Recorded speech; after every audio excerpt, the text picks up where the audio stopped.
students that will wait out in the hall to be recognized, Lord, as members of this community.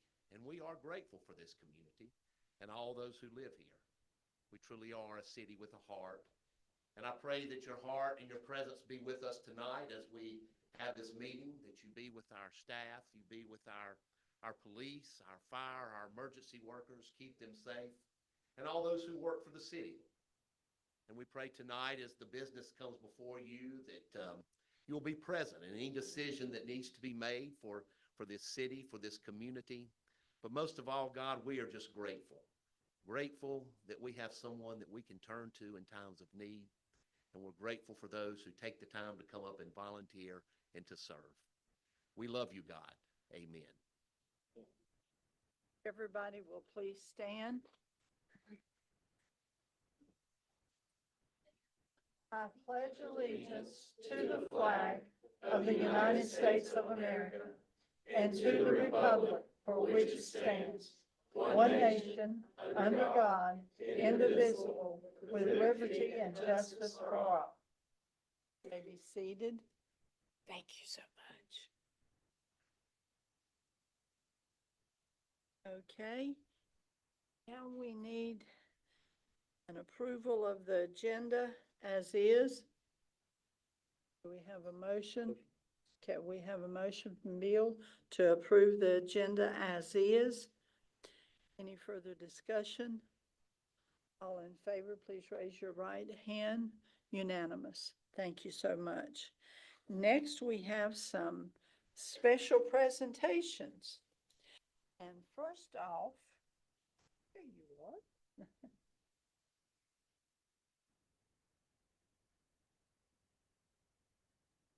We have one.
To the state of North Carolina,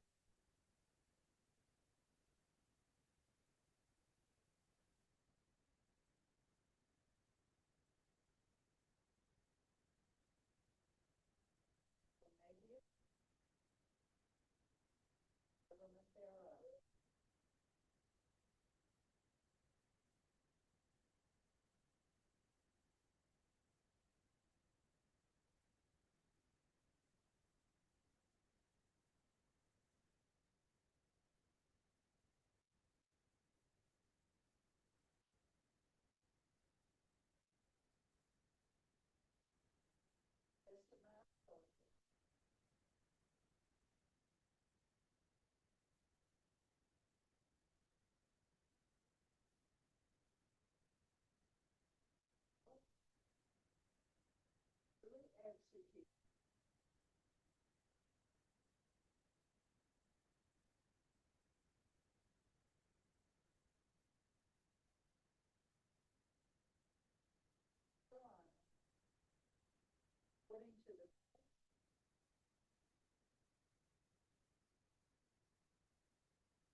You're not in uniform, but you're a police officer. Let's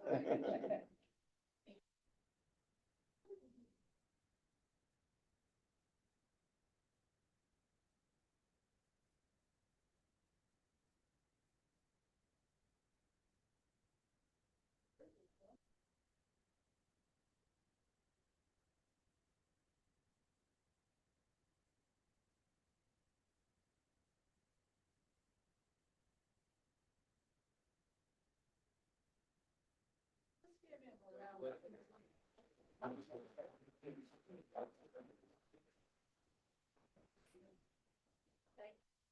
Next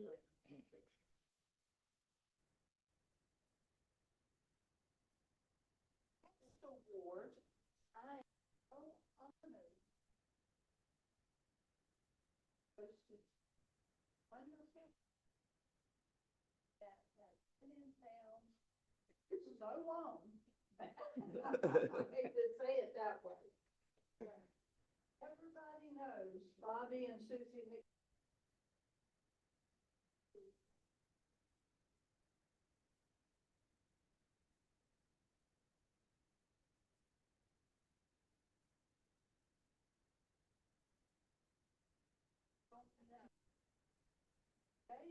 Your family or Bobby's family. And Susie started out little place called Greenhaven. The street's still there, but y'all aren't. But then they moved up closer. And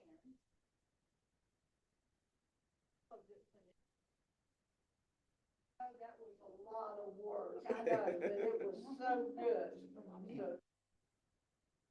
So yes, it. So but they help out the community. They don't ever.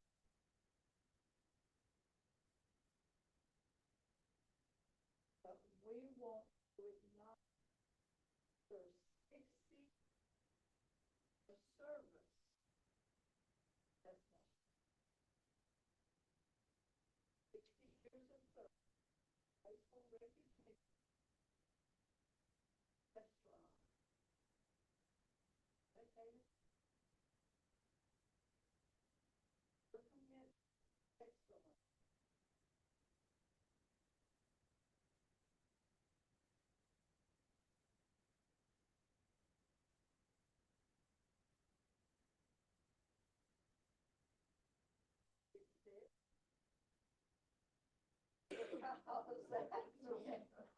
We had hoped that y'all would be here, but we are just.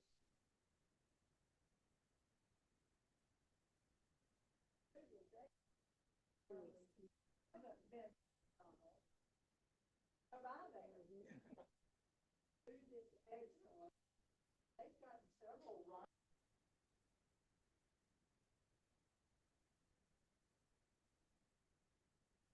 The police and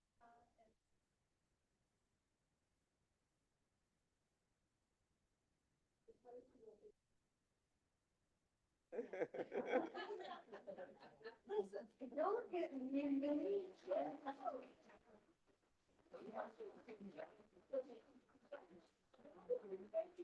For another 60 years. Thank you.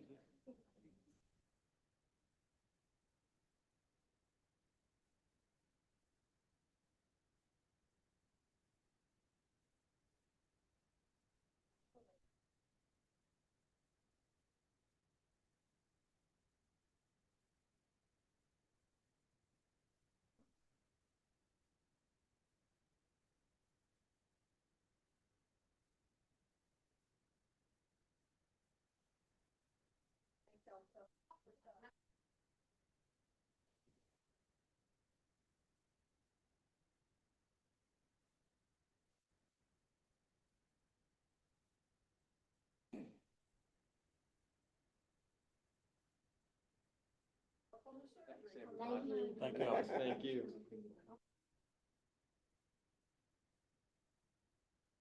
I want to shake their hand. Bobby, Susie? Yeah. Can the rest of the council show? We're fine. I saw. That earlier. That's all right. Appreciate it. Thanks. Thank you. I was there last week. I appreciate it. Congratulations. Thanks so much. I'm going to bed. Thank you. You're welcome. Thank you. Right. I need all that. Congratulations and thank you. Thanks. Yes, sir. Appreciate it. Prayers for you. First time I ate there, I was a kid. I had to walk up and get it at the window. Congratulations. I remember. I'm not going to do it Remember. right away. Appreciate y'all. Amen. I appreciate you Okay. guys. That's when it was the high view. Yeah. Yeah, Yeah.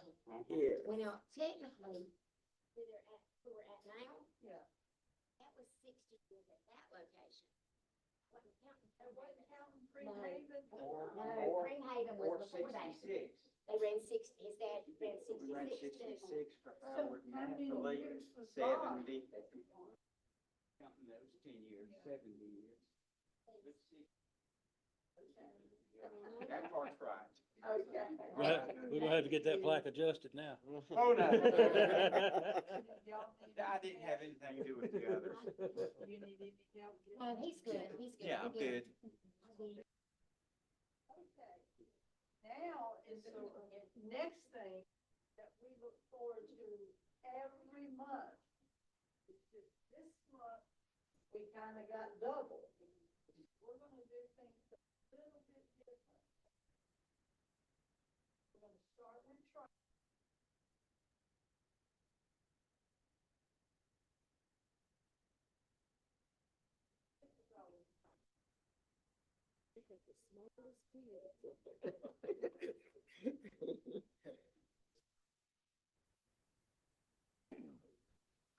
Thank you guys, and thank you for all your patience for tonight.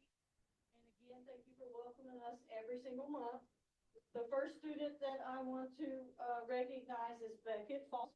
He's a part of our ECS class, and his teacher says he is a wonderful student who follows directions and is of great help in the classroom. Beckett works hard and shows off his excellent listening skills during lessons. So good job, Beckett Falls. Good job, ladies.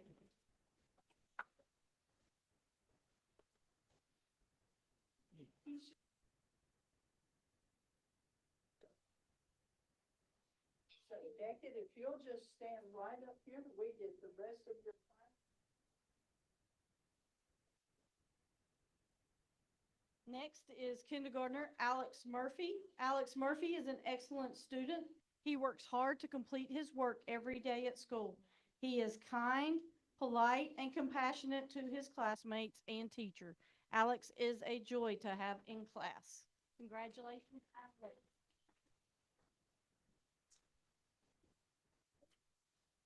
Get your bag, buddy.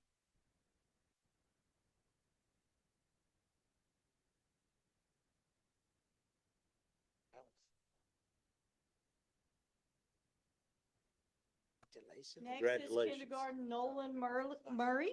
Nolan was chosen for Student of the Month for his hard work, motivation, and dedication in class.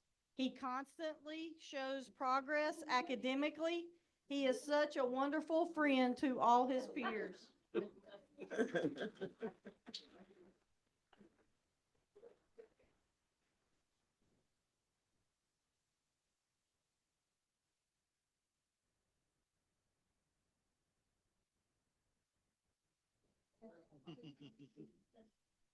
Next is first grader Congratulations, bud. Emma Christopher. Emma is a hard worker and actively participates in class.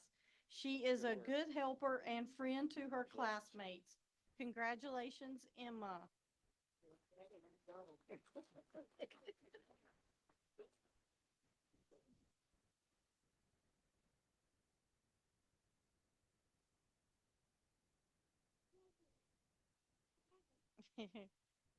Next is first grader Soraya Wingett. Soraya is the first to ask me if I need help carrying something or finding something in the classroom. She helps her friends in class when they are struggling or have gotten hurt. Congratulations, Soraya.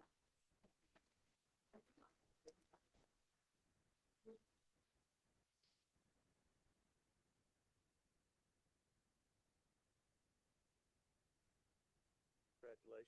Next is second grader Miles Asparaguera.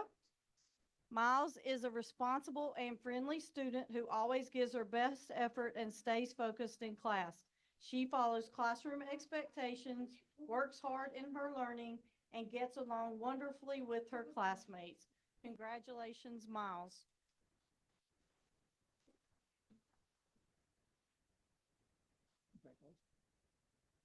Next is Ariel McNeely, second grader. Ariel was chosen as Student of the Month for January because she is always attentive during lessons and consistently does her best. She listens carefully, follows directions, and shows a strong commitment to learning.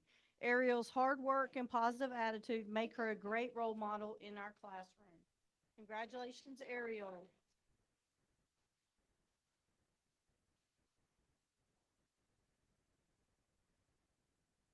Next is third grader Ava Groff. Ava consistently demonstrates a positive attitude and a strong commitment to learning. She works hard in class, shows respect to teachers and classmates, and always gives her best. Congratulations, Ava.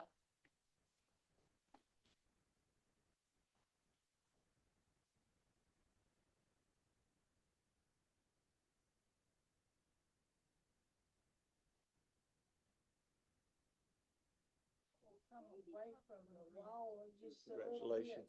so everybody can get behind you to get to all the counts from there. Next is third grader Justin Tillman. Justin has shown amazing growth both behaviorally and academically this year. He is resilient, works hard even when things are challenging, and never gives up. He is a kind friend who brings laughter and positivity to our classroom every day. Congratulations, Justin.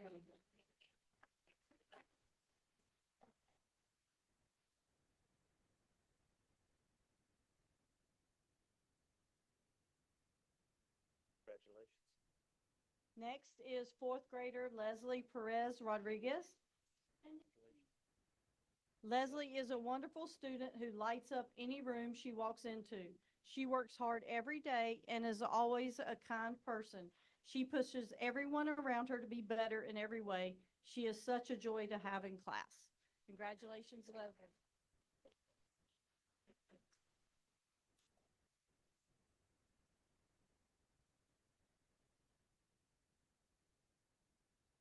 Next is fourth grader Aiden Ellison.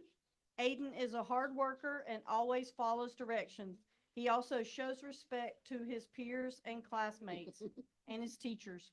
He is a wonderful student and a joy to have in class. Congratulations, Aiden.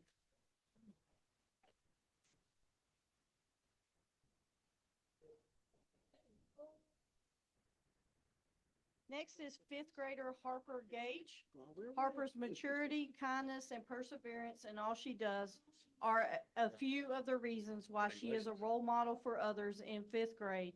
She is a joy to have in class. Congratulations, Harper Gage.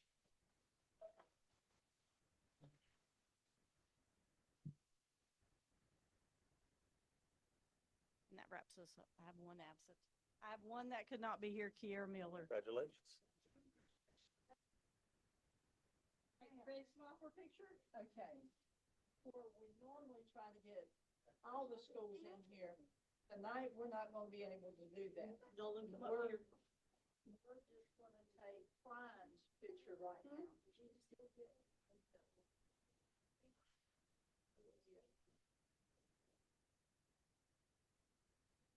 You want to take them back by the stand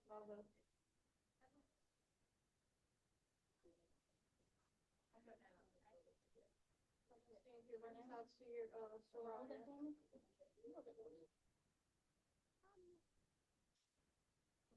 Hey, how you doing? Over here, baby. Come on. Hey, break the egg, you go. Good job, a little back, nose up right See your here. name, hold up your certificate. Well, just do, let me see your face. Don't cover your face.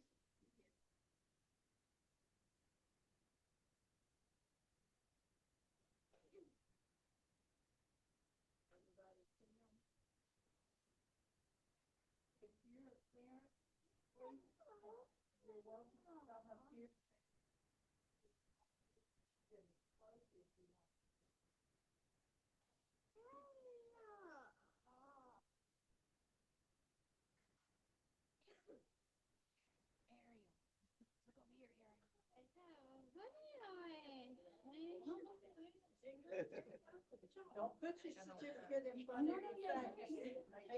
Make sure you see your face, buddy. Make sure you down, so mom and dad can see your beautiful faces.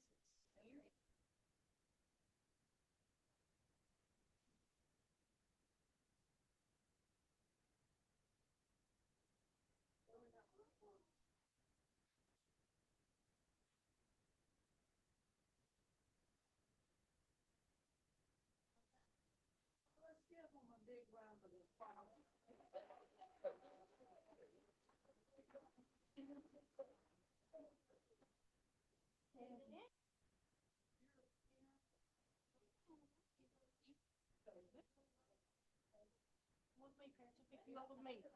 Parents can pick them up with me. Give them this way.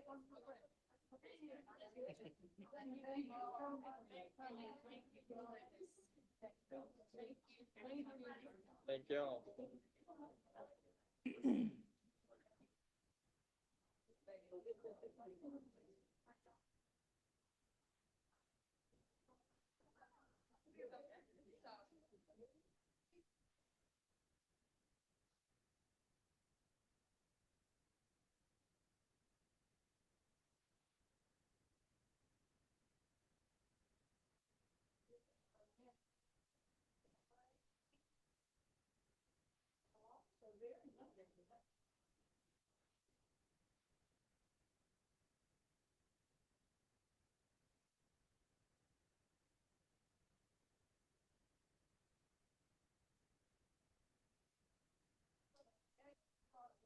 High school.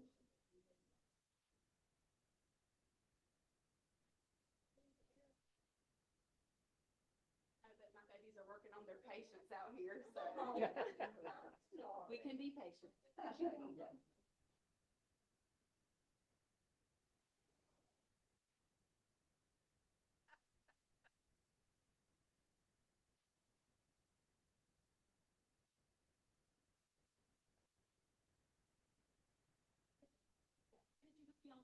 Facebook tomorrow. Thank you. I don't know, I'm sure all of y'all have probably heard something about it. But the high school suffered tremendously over the weekend with the fire and the arson and just making a mess out of everything. And I didn't realize how many people got affected till I was talking to my youngest daughter, and she found out that the trophy case had been messed up. And then her both at the same time said, "Oh no, you've got a plaque out there with your name on it." So, But I will say that with the trophy case, they just opened it, but they didn't mess it up. Oh, It was good. it was the art case that they messed up. Oh, man. hopefully it's gonna get fixed back. Oh, yes. Yes. So, yes, so now it's time for some good news after all of that. Yeah. So we are celebrating our December and January students who were chosen by their peers. This is very special for the high school because we don't choose them as the adults, their peers choose them. And so everything that I read tonight is going to be something that their classmates have said about them. So for December, we had the word courage, and for January, it was commitment. Our first student we will recognize is ninth grader David Green. David is very helpful. He is in the marching band and he shows strong commitment. He is very nice and helps with work. He always speaks up in class. And this is David.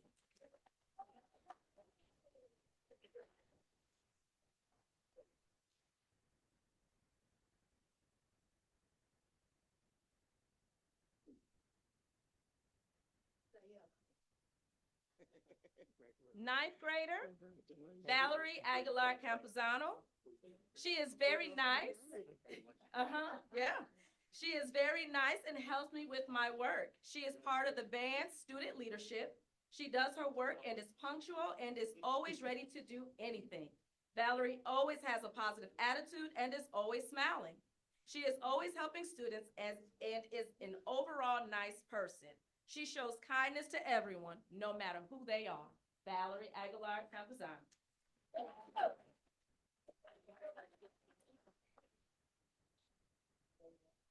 I have a 10th grader who is not here, but I would still read her name in her statements.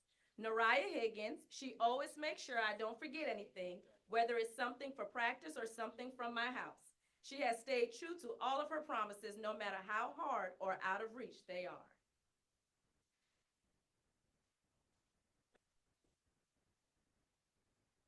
Tenth grader, Julian Albuquerque. Julian is cool. He gets his work done on time. He is very sweet, helpful towards everyone, sharing and caring, and respectful. He is an amazing and smart student. Julian Albuquerque.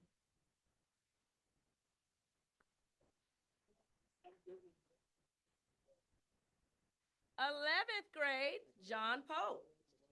John is very cool. So our kids like cool kids, right?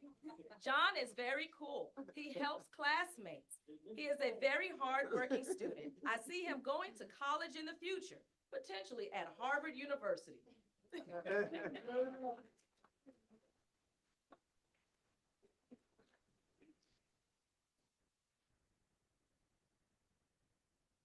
And the other pair to this dynamic duo is Hunter Boone. Hunter is committed to completing school and even thinking about joining the military. He is very tall and smart. He is hardworking. This man is the true definition of commitment. I've never seen a person so ready to learn. Hunter Boone.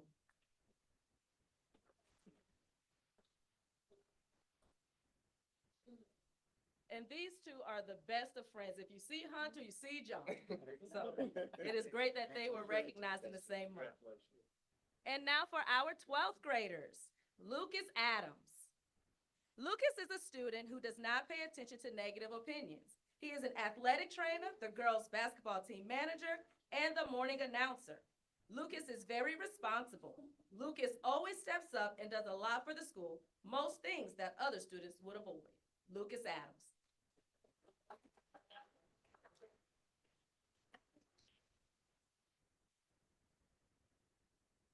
And Tristan Kaiser. Tristan is a very good friend. She does literally everything around the school. She shows commitment in many categories. She is at school every single day, has straight A's, and is a cheer captain, but also she is a captain in the school. Many people look up to her, which was shown when she was selected as homecoming queen, Tristan Kaiser. That's it.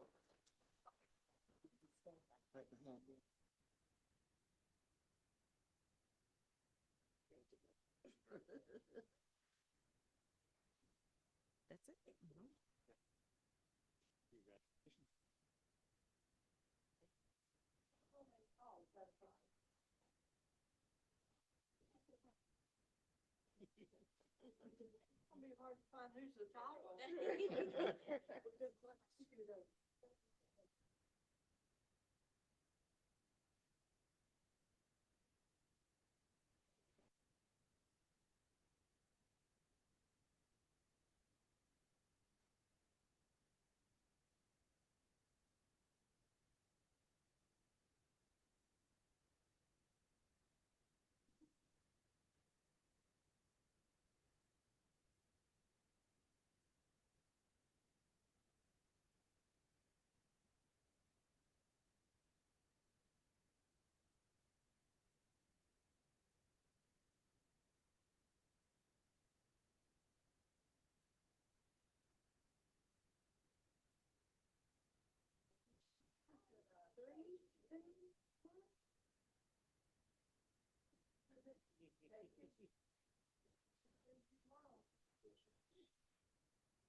Okay, we got to drop that certificate.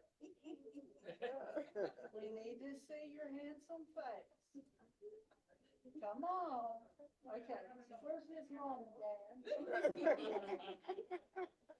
We've gotta get a picture of his face.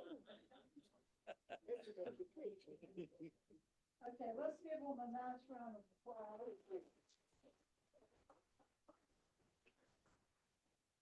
I'm so proud of each and every. Please speak up.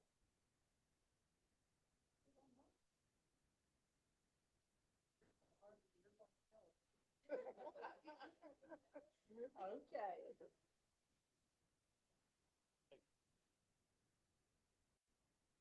Thank y'all so much for coming in. And next, we're gonna go ahead and do the primary school. I know they're getting tired. I'm sorry, Rebecca. Aaron.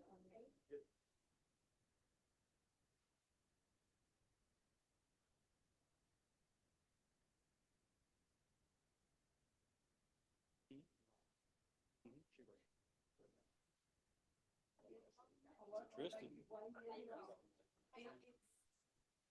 You know, And too bad the character trait was not courage because, I mean, it was not patience because they are just, all right, we got, She decided not to play last year. And I figured that she probably wouldn't play. it's again. okay. But I've still been aggravating Yeah, her. no, it's good. It looks good. Okay, so we're gonna go ahead and start off with our winners for the month of December, which was Courage. We're gonna start off with Gael Cardenas. Gael, if you'll come on out. Yes.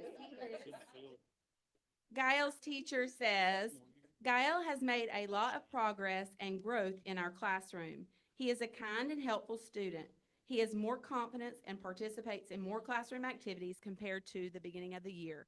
We are so proud of Gael and look forward to seeing him grow more until the end of the year. Congratulations, Gael.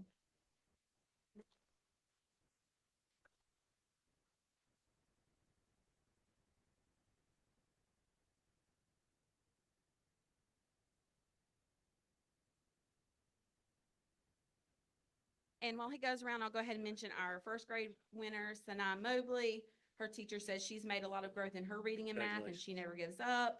And our second grade winner, Murray Washington, his teacher says that he's very consistent with always doing the right thing. So I'll make sure they get their certificates tomorrow at school. All right, now we'll move on to our January winners. Our character trait was commitment. We'll start off with Robert Clevenger.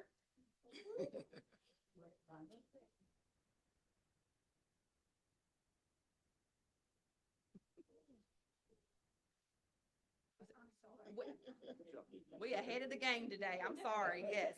This is Robert. Robert is a kindergarten student, and Robert's teacher writes that he is a great student in our classroom. He always works hard, tries his best, and is a really good friend to others. We know that we can always count on him to follow through with what he says he's going to do. He's always respectful and responsible. Congratulations to Robert.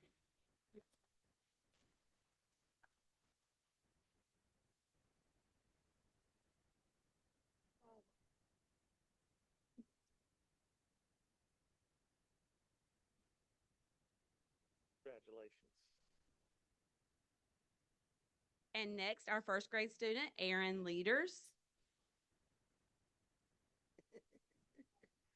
And Aaron was committed to taking that tie off, but we got it on still. So his mom can thank me for that later. Maybe she'll buy me lunch. Aaron shows commitment in everything he does. He does not give up on completing a task or facing a challenge. I'm so proud of him for the growth that he has made throughout his year in first grade due to his commitment to everything he sets out to face or accomplish. Congratulations, Aaron.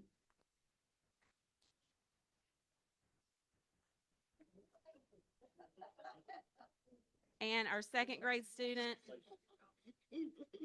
who is not here. She's not here tonight.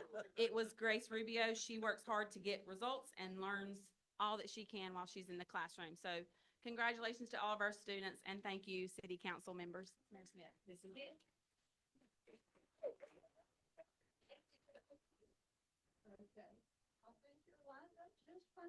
We're just gonna stay just like that. Hold your shoulder up. Put it in front of your face. There you go. There you go. Put your hand. Breathe.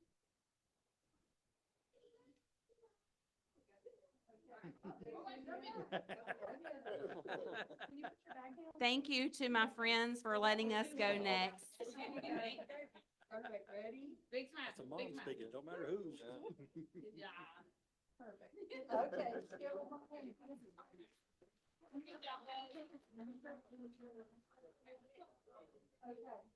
all from primary school, if you'll come back up here, we need one more picture.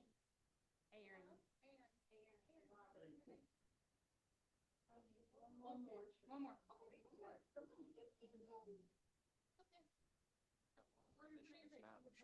Yeah. There we go. To go sleep. Thank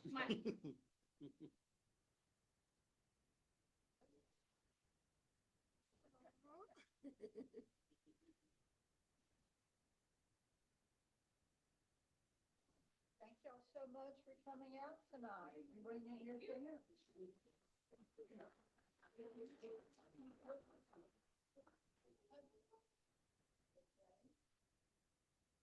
Extra one is in Central School.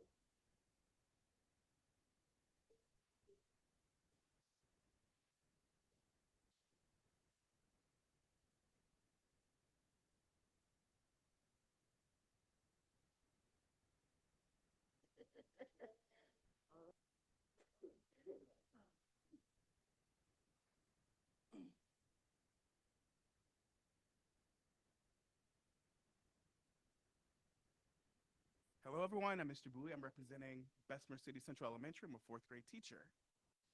So today, our first candidate for, or not candidate, but award winner for Bessemer City Central's Golden Bee Award for Excellence in Character is Adeline Fuller. Adeline shows commitment by working hard every day to give her best. She is committed to working hard in class, and she is committed to being kind to other classmates. Congratulations.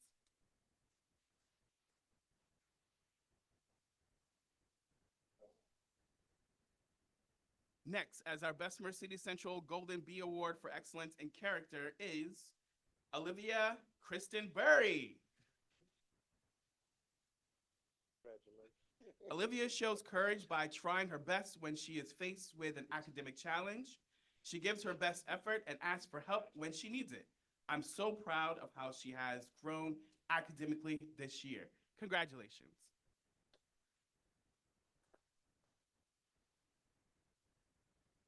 And the next Bessemer City Central Golden Bee Award for Excellence in Character is Ariani Deras Cortez. Congratulations. Ariani shows commitment by staying focused on her work, even when it feels challenging. She listens carefully to instructions and keeps trying instead of giving up. When she makes a mistake, she uses it as a chance to learn and improve. She also takes responsibility for completing her assignments on time and supports her classmates, showing that she is dedicated to both her own learning and the success of her class. Congratulations.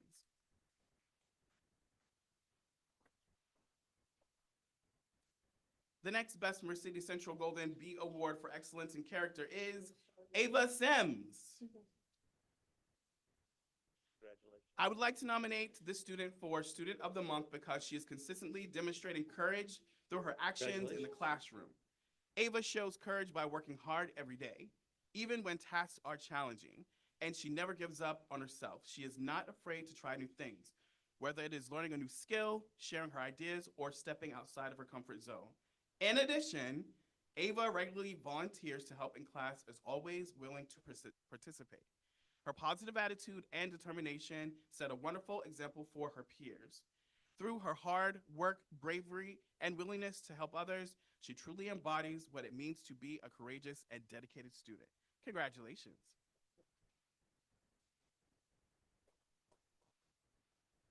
If you all don't notice, I'm sweating now. Okay. The next Bessemer City Central Elementary Golden Bee Award for Excellence in Character is Carla Castro Flores. Carla is a leader. She is a student that goes extra mile to complete her work for her own with success and excellence. She is a fantastic mathematician. She is truly a blessing to have in my classroom. I will never forget the kindness she has shown to her classmates. Her future is bright. I look forward to seeing her leadership abilities in middle school, high school, and college. The world is a better place because of Carla. Congratulations. And lastly, certainly not least, Bessemer City Central's Golden Bee Award for Excellence in Character is Grace Grigg. Congratulations. Grace shows commitment every day in our classroom. She listens carefully, follows directions the first time that are given, and always completes her work with effort and responsibility. Grace stays focused, tries her best even when work is challenging, and sets a wonderful example for her classmates. Congratulations.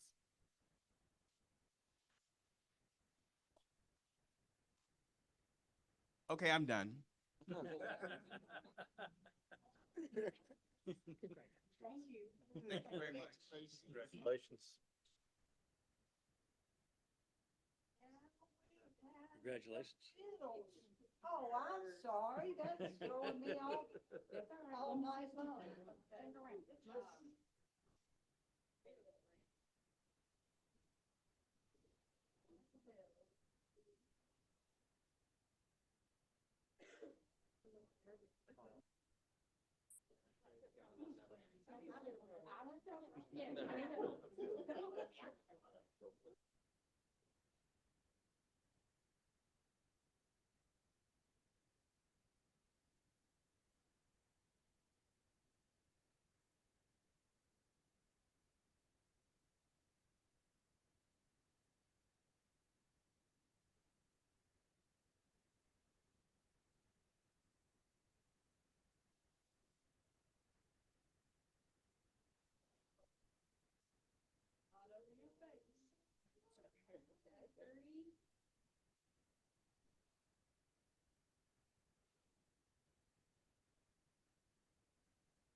Get out of your face, I can't see your face.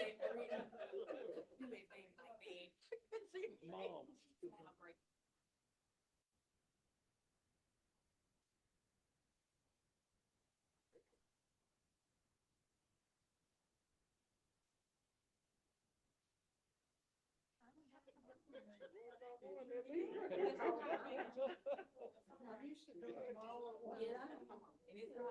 Let's please.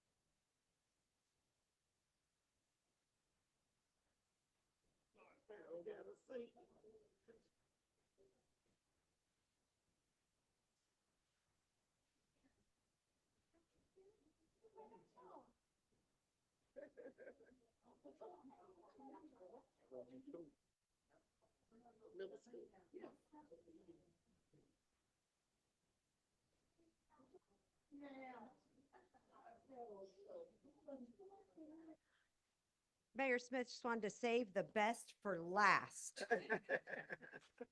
And that means I maybe don't have to take my husband to dinner. So I am Rebecca My Wilson. husband was the preacher. Yeah. That second grade. Mhm. Who doesn't want to take a preacher out? Who doesn't want to take a principal out to eat? I mean, I don't know. I don't know. As my mom says, she's one step closer to God because I married him. It's like, what does that do for me? Thanks. I'm Rebecca Wilson. I'm the principal at Bessemer City Middle School. Very proud to be the principal at Bessemer City Middle School, and I have wonderful students to present to you this evening. We are going to start with the ladies first, and we're going to end on our gentlemen. So we have America Vidal Santos. America exemplifies courage in the classroom every day. She is willing to speak up, take academic risks, and keep going even when work feels challenging. America shows bravery by believing in herself, trying new strategies, and encouraging others. America Vidal Santos.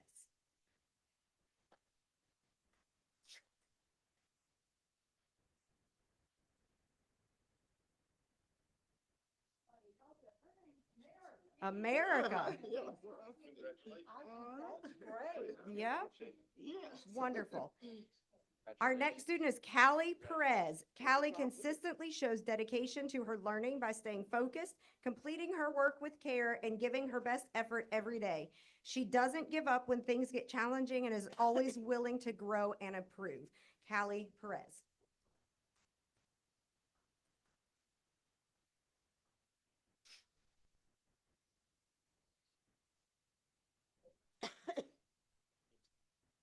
Our next student is Evelyn Noriega. Evelyn has the courage to show up and give her all every day. She is an AB honor roll student who is not afraid to try new things. Evelyn Noriega.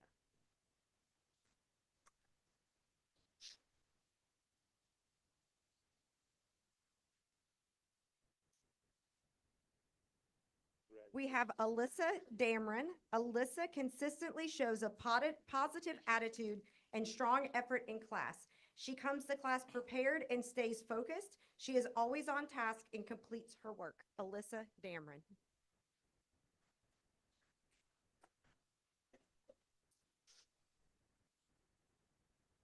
And last but certainly not least is our gentleman with us this evening, and that's Bentley Shuford. Bentley faces challenges with a resilience that proves true bravery is not the absence of fear, but the determination to move forward despite it. Bentley Shuford.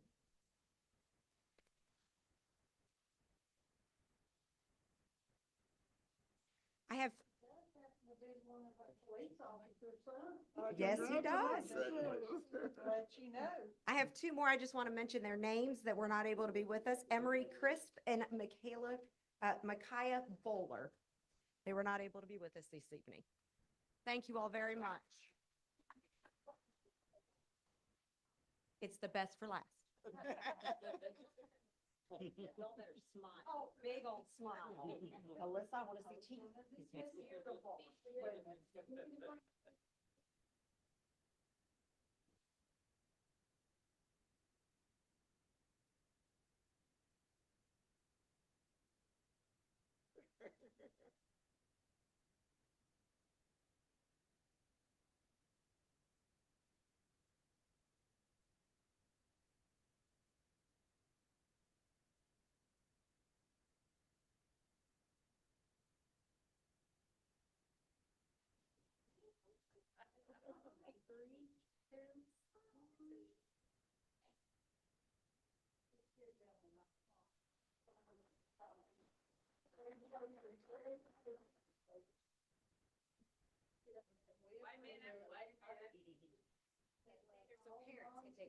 Some take pictures.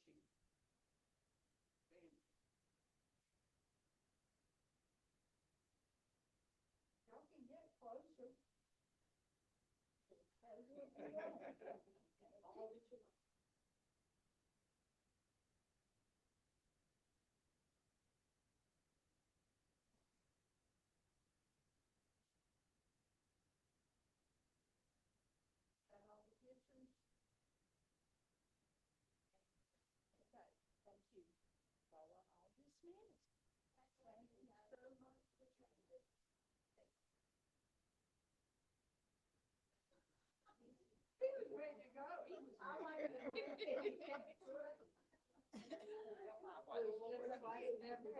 All right, we appreciate y'all. Thank Bye, y'all. Aaron. Bye-bye.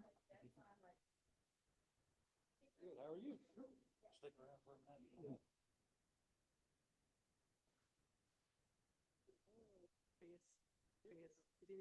That took a little bit longer than it usually does.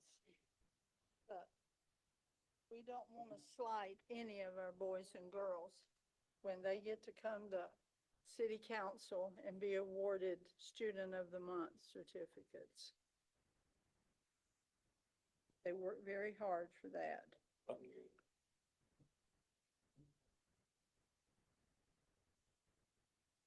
Hope them they come in.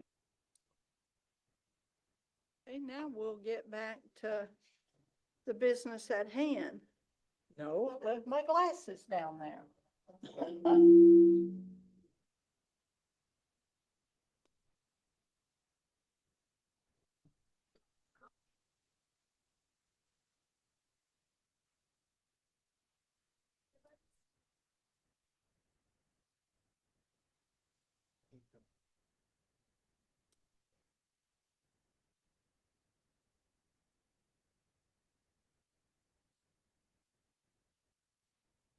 Now we can get back to business.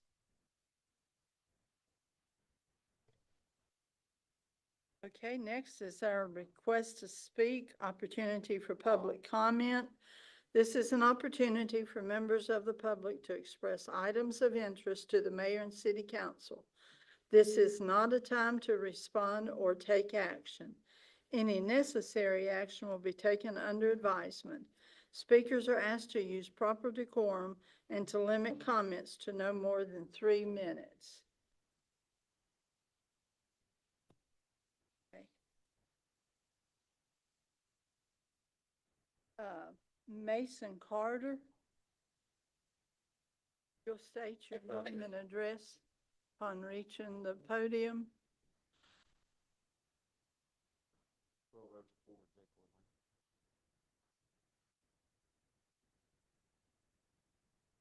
Yeah. Good evening, Council. My name is Mason Carter. I own and operate Fair and Square Homes here in Bessemer City. I was born and raised in this town, so I care deeply about the future of our community and the future of our quality of our growth. I'm here tonight because I recently applied for a zoning permit to build a custom brick home in the Ashley Park neighborhood. It was turned down solely because of the 6-foot garage recess rule. That experience highlighted an area of our land development code that needs attention. I'm proposing a text amendment within Section 3 because our current standards are inadvertently blocking high-quality investment. The first part of the amendment is a simple cleanup. Currently, the code regulates an attached garage as an accessory structure, which is a direct conflict. Correctly defining attached garages as part of the principal structure resolves this internal conflict that brings the city into compliance with state law. We also want to ensure the code is consistent with the homes we already have. As I mentioned, my custom home was rejected for not having a recess, yet many of the homes that are in Ashley Park right now also do not have this same recess. Essentially, I'm blocked from following the very design patterns that make that neighborhood so appealing. And furthermore, recent projects like Sunset Ridge have been granted relief from this same standard. I'm just asking for a level playing field. Removing this mandate eliminates unnecessary costs, complications. It gives me the flexibility to build high-quality homes that ultimately improve the overall standard of housing in our town. Like I said, this proposal removes the mandatory 6-foot recess while still encouraging high-quality architectural treatments. It makes our code legally defensible, internally consistent, and more practical. To be clear, this is not about lowering the standard. It's about removing a barrier that prevents me from building high-quality homes that I feel our town deserves. I just wanted to gauge the council's stance on this proposal before I move to a formal submission. I'm very open to your feedback. There may be perspectives or history behind this code that I'm not aware of. So I would love to hear your thoughts so I can refine this proposal before it becomes a formal submission. Thanks for your time. Thank you.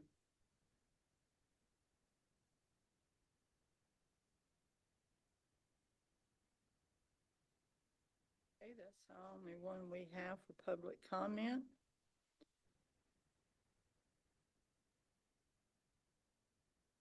Next is our consent agenda. The items on the consent agenda are adopted on a single motion and vote unless the mayor and city council wish to withdraw an item for separate vote and/or discussion. The items on this month's consent agenda is approval of the minutes of our monthly meeting from January the 12th, 2026, and approval of minutes of the longest work session on record for January the 27th, 2026. And then adoption of the fiscal year 2026-2027 budget calendar and the Brownfields Capital Project Ordinance. Do I have a motion from council to approve the consent agenda? Okay. We have a motion. Any further discussion? All in favor, please raise your right hand. Unanimous. Okay, next is our business items.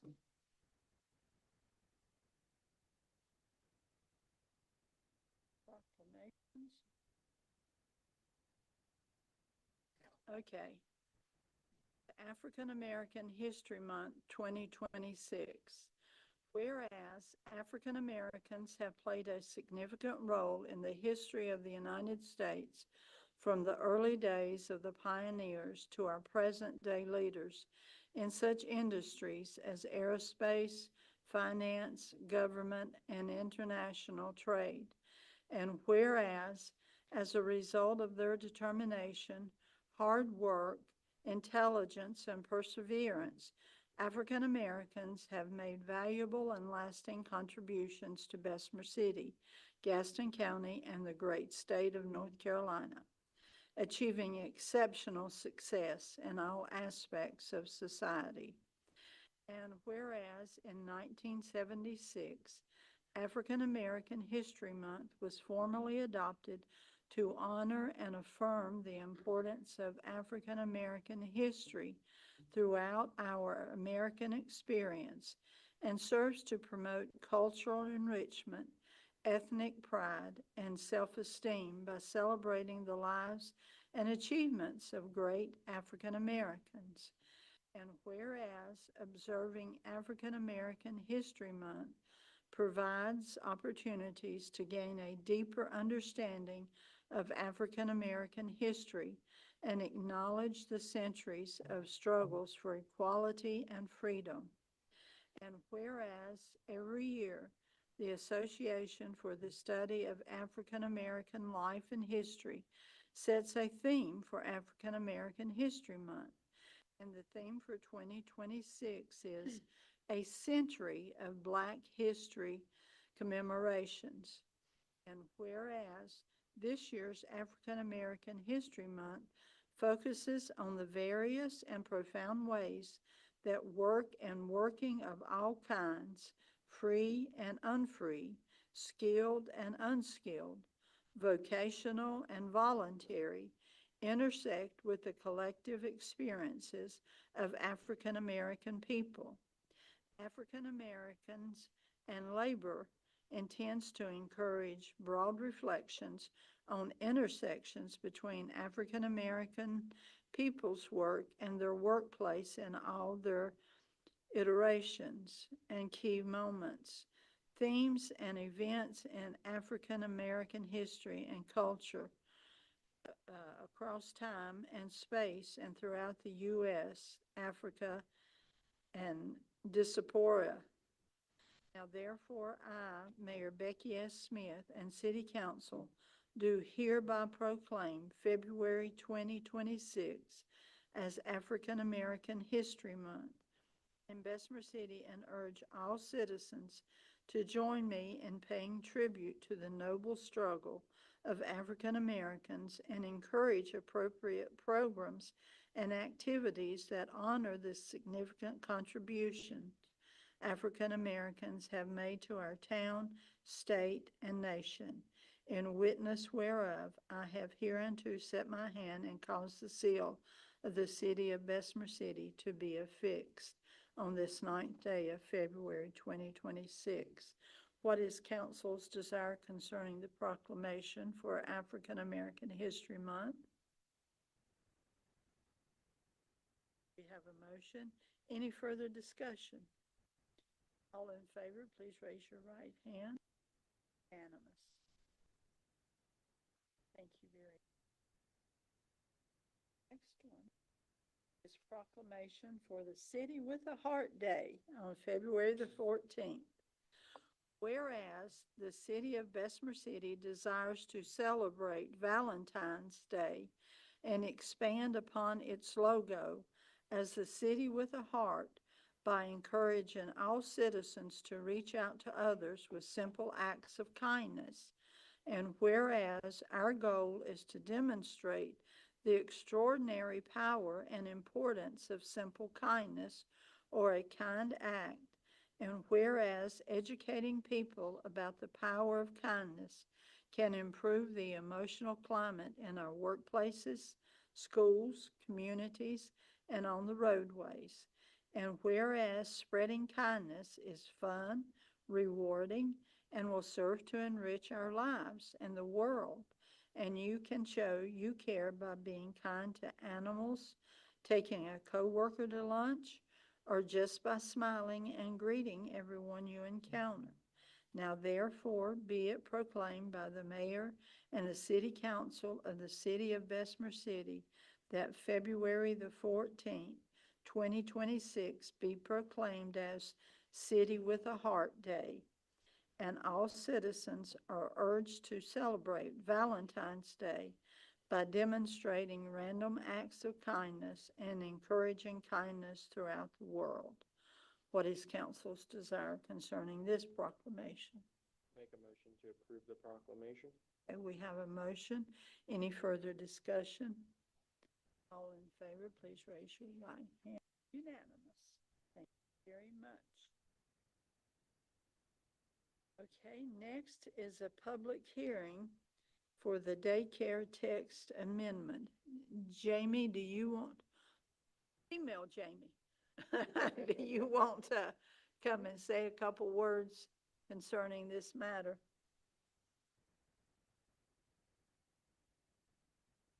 Thank you, Mayor, Council.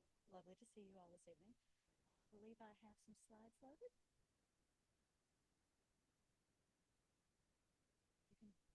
We haven't opened the public hearing yet, so you just want to fill in a few things. Yes. All right, so this is our current land use table regarding the placement of daycare centers in Bessemer City, and these are our current additional standards. Currently, we only permit daycare centers in the urban residential, city center, and highway commercial districts. And we have additional standards that limit daycare centers to 5 or more students in the urban residential district. Through some careful consideration with both fellow staff members and our planning board, we realized that this was a gross oversight on our part. We believe that those additional standards were supposed to apply only to in-home daycare centers. When I started looking at cleaning this up, I realized that the current definitions that we have in our land development code break out daycare centers into 4 classes, but then does not separate them into, if you have 4 separate classes, in my mind, there should be a corresponding 4 separate spots that they go within the zoning districts. And so I compared some of our neighbor cities by both proximity and population to kind of gather what everyone else nearby was doing. And so I've come up with the following text amendment, if you could, next slide. All right, so there will be 3 daycare center types: daycare center accessory, which we already have, but this broadens the current definition, which will allow up to 50 students in either a religious institution or an on-site daycare in an established use. 2/3 of the students must be dependents of employees for on-site daycare in an established use. Daycare center located in a residence, up to 5 students inside the primary residence of the daycare operator.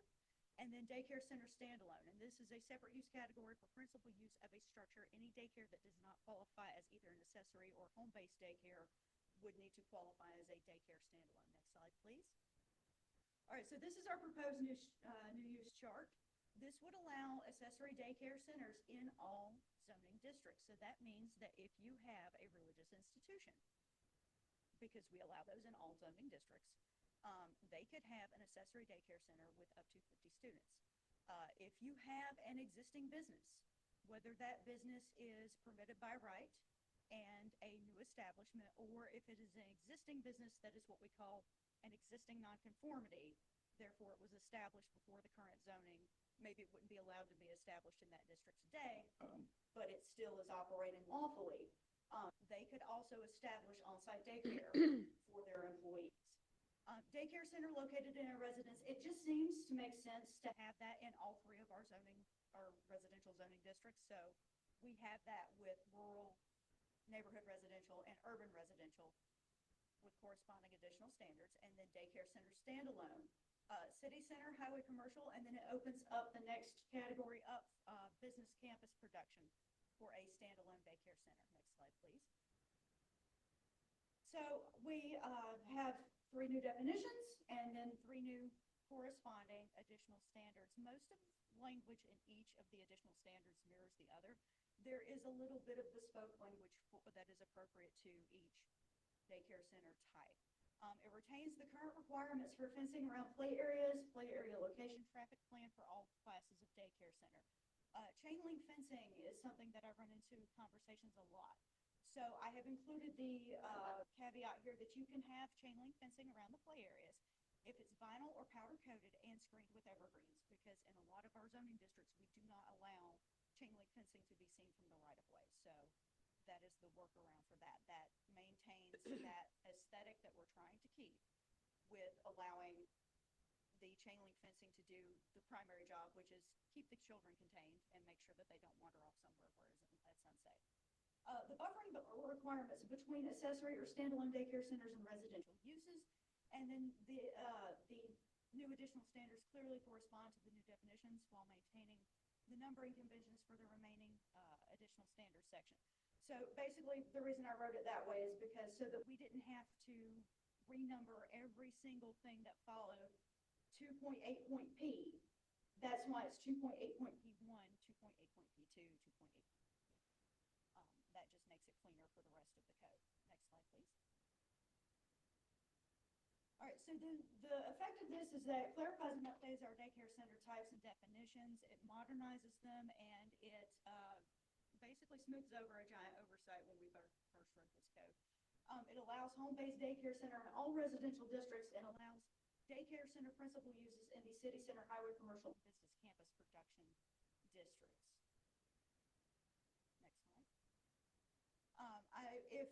If it is council's wish to approve this as written, this is the first text amendment that I have proposed that is a true zoning amendment. The previous 2 were just some language that we needed to put in there to cite our sources, so to speak, regarding stormwater regulations and to add the duties of stormwater regulation to the Zoning Board of Adjustment.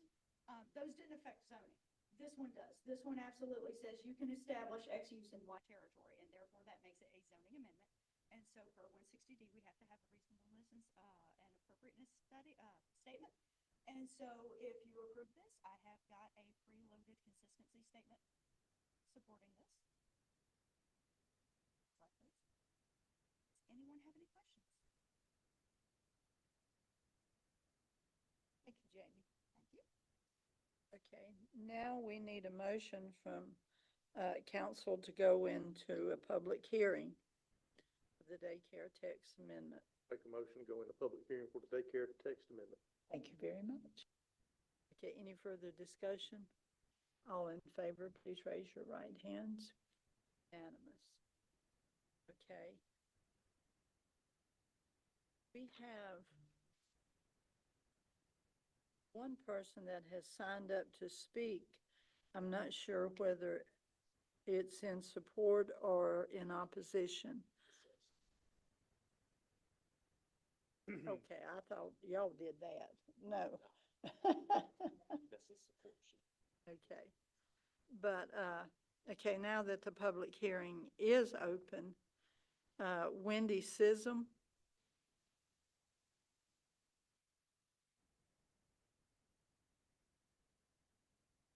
Excuse me. You had her questions answered. Oh, okay. Thank you. Okay, do we have anyone else that would like to speak in favor of this change?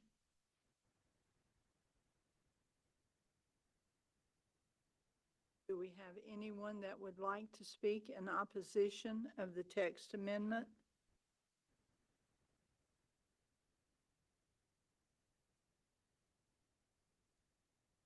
Do I have a motion from council that we close this public hearing? Make a motion motion to close the public. Okay, we have a motion to close. Any further discussion? All in favor, please raise your right hand. Unanimous. Thank you very much. Okay, next is the ordinance for the text amendment. City Council will consider adopting an ordinance to amend text in the following sections of the Land Development Code, Section 2.7B, Table of Uses. So what is council's desire concerning this? Make a motion to adopt or amend the Bessemer City Land Development Code. Thank you very much. Okay, any further discussion? I do have a question that I wanted to ask Jamie before she left. Okay. It got a little quick and I didn't get it in. Could I do that now? Okay, sure. Jamie, the fencing portion, how will that affect an existing, say, residence or church that may have galvanized chain link fencing in their side yard or in their back? Will they have to remove that fencing and replace it with the vinyl coating? Or will they be allowed to keep it?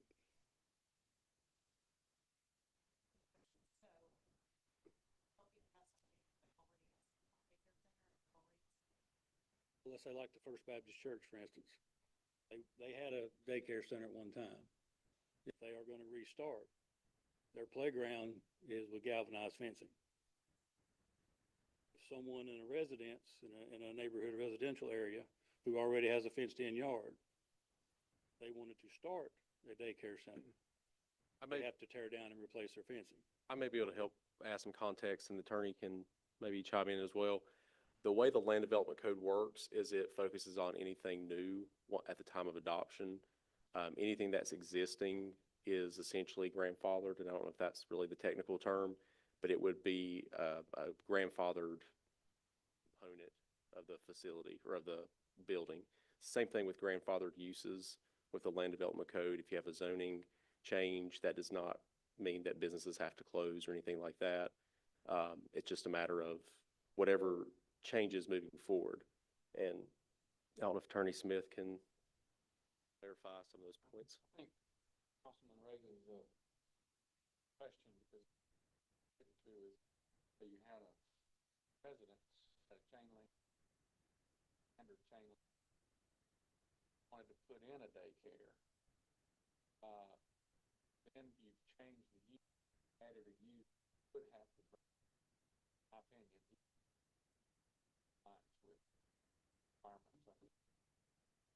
So he would have to remove his existing fence. Either that or. And then replace it it. up and put,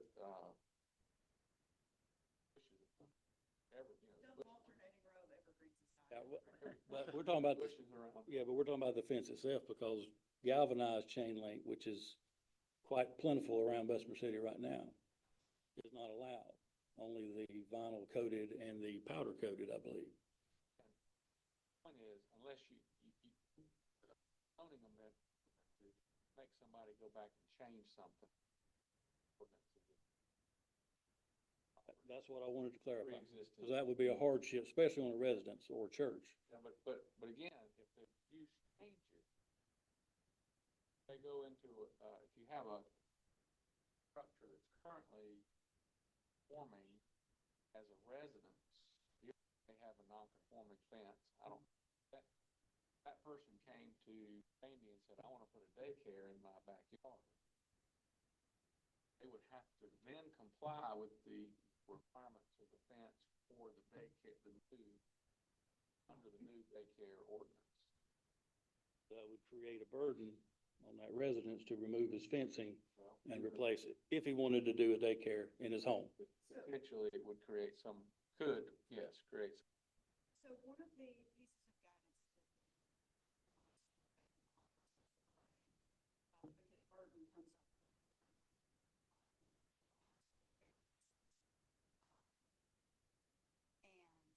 And the guidance that they have given is that all zoning regulation presents some level of burden. You know, there is a little bit of pains to be taken to make sure that development happens in orderly fashion. So if you feel that this is an unnecessary burden, conversation offline, yes.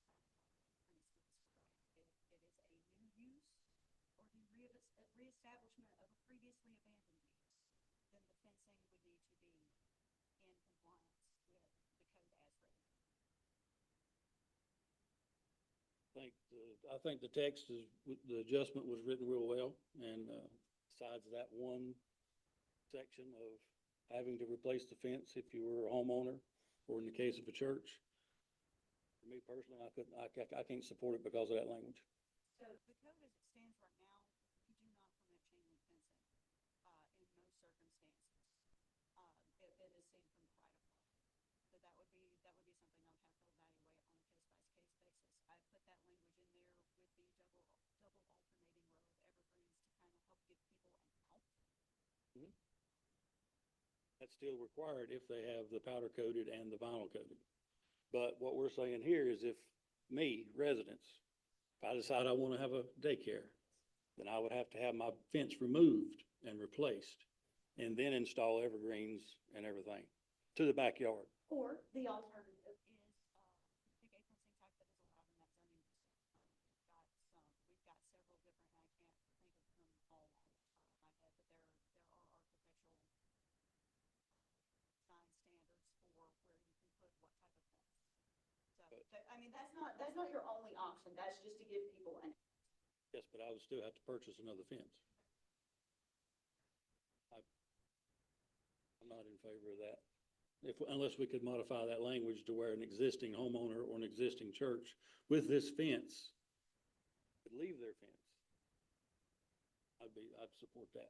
Okay, but we already have a motion on the table to approve this ordinance. Good. So, any further discussion? All in favor, please raise your right hand. 2, 3. Y'all gotta be kidding me. Wait a minute. Okay. On, All in favor, please raise your right hand. Did you raise your, yeah, so it's 3. And all opposed? 2, 3. Okay. This will be my third chance to break a vote or break a tie. And I will vote in the affirmative. Okay. So it passes. Next is the ordinance for a text amendment. City Council will consider adopting an ordinance to amend text in the following sections of the Land Development Code, Section 2.8, additional standards. Okay, what is council's desire for that?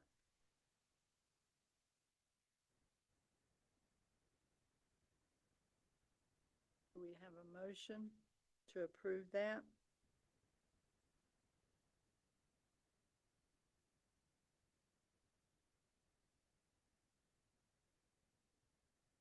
Okay, Jamie, can the rest of it be approved?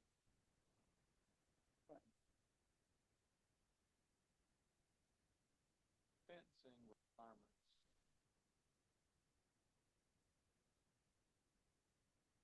Section 2.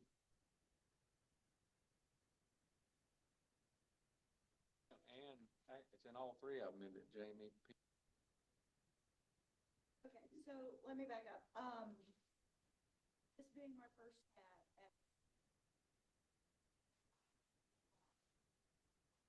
there's technically, that's why this is do the additional.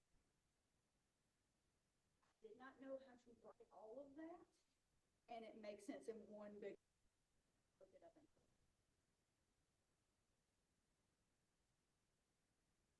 Do we need to vote for them 3 separate? So the thing that y'all just approved was the slides with a visual. I think what first vote was on chapter 2, section 7.b, which is simply table of use to allow Yeah. the daycare center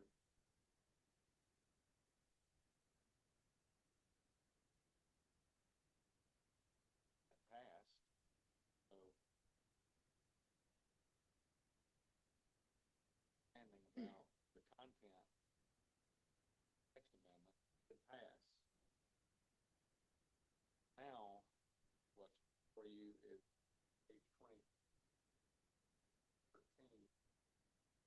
Jamie, these additional steps apply to daycare center.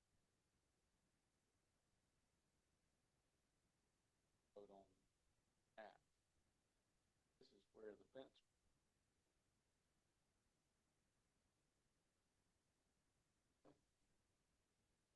Four. 5 on page 23. 4 on page 4.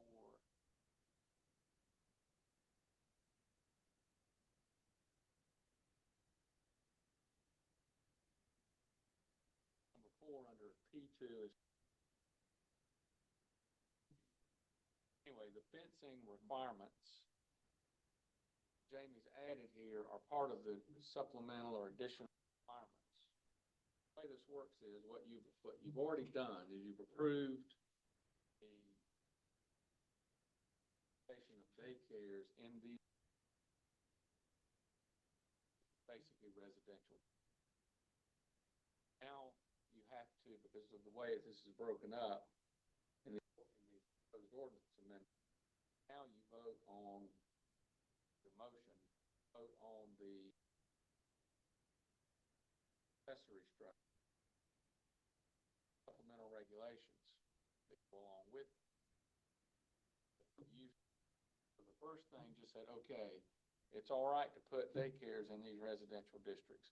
Now you're gonna say, but these are additional requirements for them. First step is say they're okay in the residential. Next step is, oh, they're okay, but you gotta do these additional things. Have them.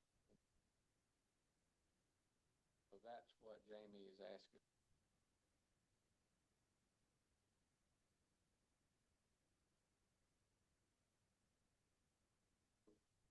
Debate about or the discussion about the fences, frankly, would be relevant to my mind. First motion, which was just to say that daycares are okay in a residential. Now, appropriately next to these. Will these three be voted on separately? No, well, 3 separate sections will not. Turn to page 23 and you'll see one motion to approve daycare centers accessory use located in a residence or standalone. 3 different types of daycares, separate supplemental standards, additional standards apply to each of those 3 contexts. All 3 of them have the fence requirement. The third one, the standalone, I feel they would have more resources available. I don't really have an issue with the fence requirement there. My only issue was with the residents and with the churches. Yeah, but if we approved the first one, does that not cover the others just with the additional information? No, because the way it's been presented, it's 3 different texts, 3 different. That was the table of uses, right? The first one was just the table of uses, right? Which. That's where we got off kilter. Allowing them in the residence. So now you have to approve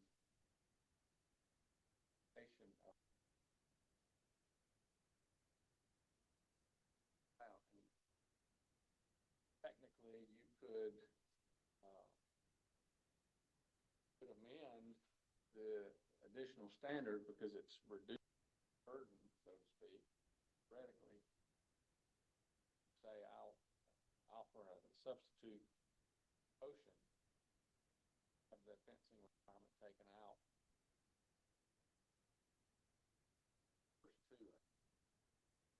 Correct, the residents and the churches. But the city already has a policy that if you have chain link fencing, if you make any adjustments to it, then whatever is seen by the street you have to have decorative fencing. So if they voted just to have chain link fencing, that's in violation of our Well- ordinance already. Existing only come into play if they change property. So if the fencing requirement were not in there, still changing the use.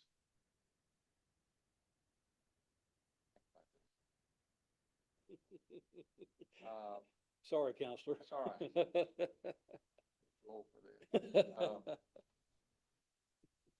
So, I think saying is correct. If there's a change of use, everything would have to be brought into compliance. Chain link fence is a non-conforming use. Can't, pardon? Right, sorry, yes. And they could still, even if it didn't have the language that you're talking about,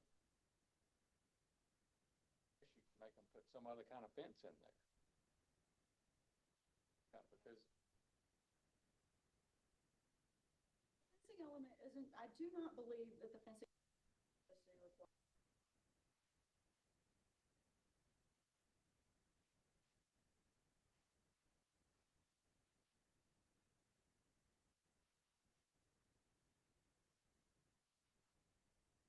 I knowing that hey, if somebody area that they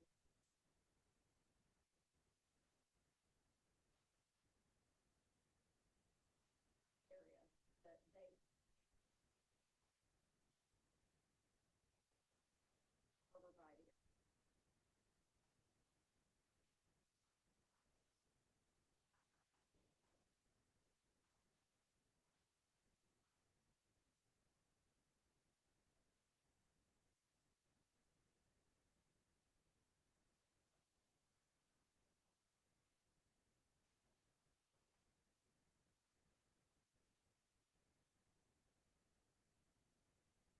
Even with the shrubbery, you're not giving them an out. It's still saying black or dark green or powder coated. It's not saying galvanized is permitted.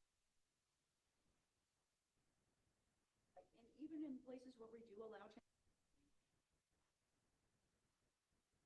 Right. Correct. And that's my issue with it is the resident that wants to start a daycare, he's got to remove his fencing and replace it. Or the church who has an existing playground has to remove their galvanized fencing and replace it before they can start. To me, that is an unnecessary burden. I think we should be able to work with them. I mean, I think it's great that we're putting the daycares back in the city. I think it's great, wonderful. But that right there, it just seems to me an unnecessary expense. If I've already got it, why do I gotta tear it down and replace it? One question, David. Just thinking through this, would this technically be a change of use since this was a prior daycare 15, 20 years ago? Okay. Just wanted to clarify. for a year, I'm not sure what the ordinance. So if you have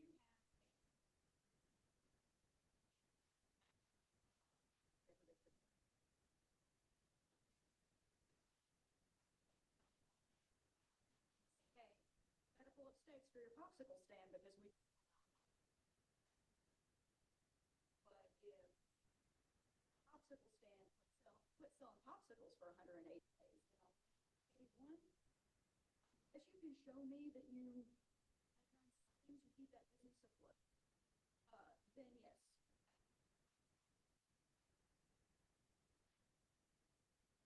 So this gets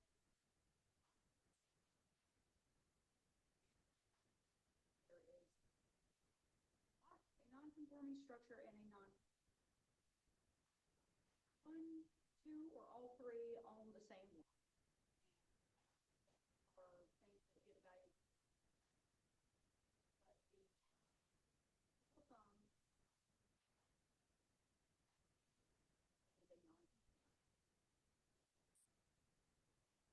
Establish a new use, or you feel that something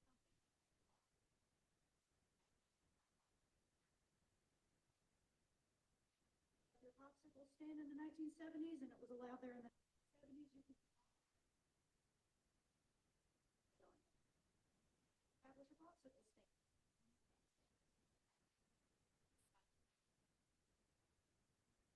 Businesses, housing, any type of use, subdivision, any type of building that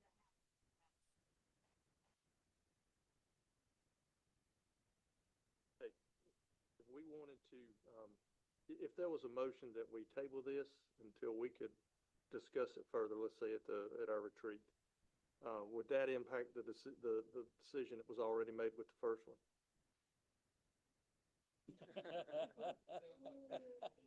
Discussion.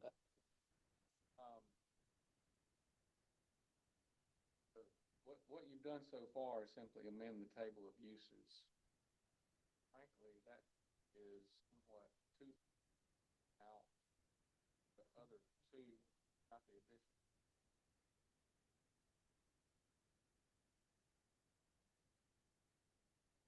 Have anything. Simply adopting the first motion, which was authorization of using. Haven't defined daycare. Third, the next motion is changing the definition. What has been written. Now, you do have existing definitions for Class A, B. The plan is, this is kind of a comprehensive thing. The plan is to make those new definitions part of the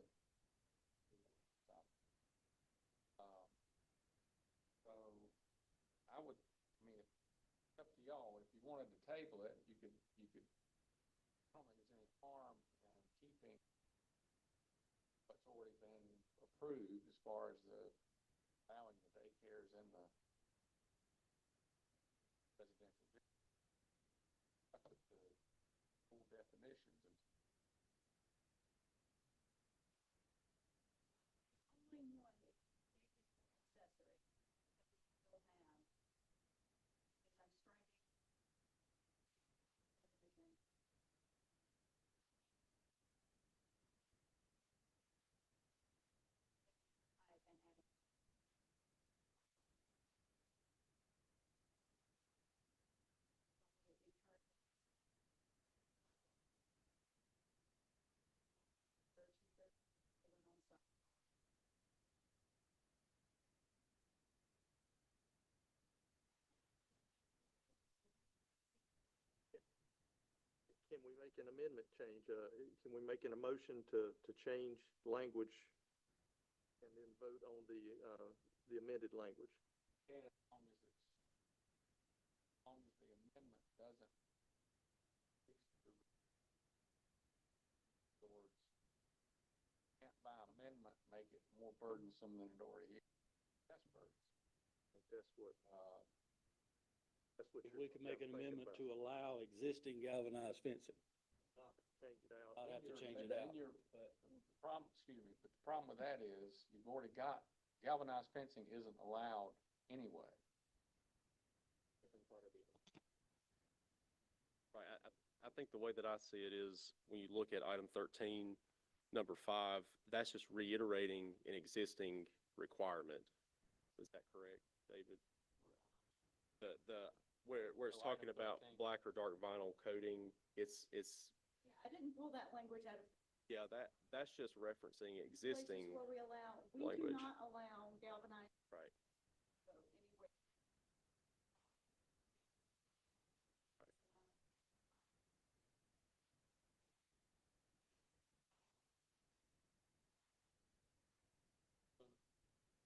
And the reality is that even if you took this out of existing zoning would change the use. Existing zoning. Powder, can you not spray powder? Can you not? Anything about fence? The powder coating, and I'm. But that requires, it's literal powder. Schedule liquor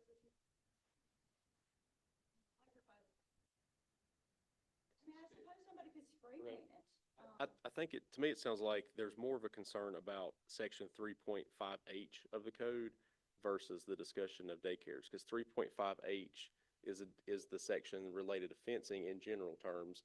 This section that she's referencing in item 13 just signals that that's an existing condition for changes. So I think if council has a desire to review that at some point, then that's probably where that discussion needs to be, is on section 3.5H, which has been an existing standard for at least 5 years, but I believe that was in the old Unified Development Ordinance as well. That's just, if you correct me if I'm wrong, but I think that's I mean, the is question. that even if you took out what's concerning you with this amendment, existing ordinance is gonna require them to replace that. You're correct. At some point, I would like to discuss that particular part of the LDC. But tonight, that language in this text amendment, I feel is a burden to those residents and to those churches who wish to have a daycare. Have to rip down a fence and then reinstall a $2,000 fence or a $3,000 fence. And even those may even be more than that. But David, what you're saying is regardless of this language change, if you change the use, current code says that you've got to change the fence anyway. Regardless of that, current code says you change the use, you've got to change the fence. The only way to rectify is in a whole separate portion of the LDC. Can't put an amendment saying specific to daycares, that doesn't apply. No, because it's general, I mean, you've already got a general ordinance. Have to have a whole other public hearing process to amend section 3.5H. And I think that may be where the focus is at. The focus is not necessarily the recommended changes to allow daycares. It's the standards that are existing. So I think if that's an area that council collectively wants to look at, that to me is separate from this, but it's also part of it too, because it's just an existing standard that's in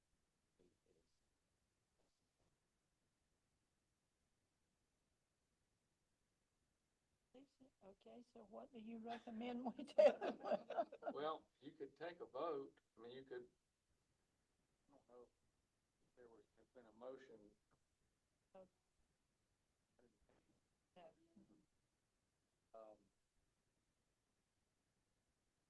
I would probably recommend that you do in light of this discussion, because I believe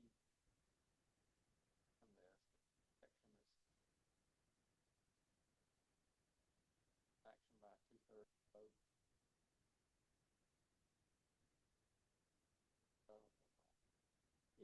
I mean, as far as, as far as the first item 3-3 12, where you broke the yeah. tie, Mhm.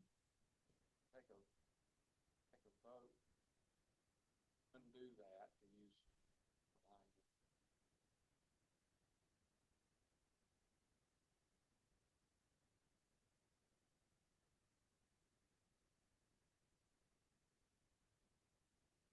Okay, and then we're gonna Then you table would it. then you make a motion to table the whole. Retreat.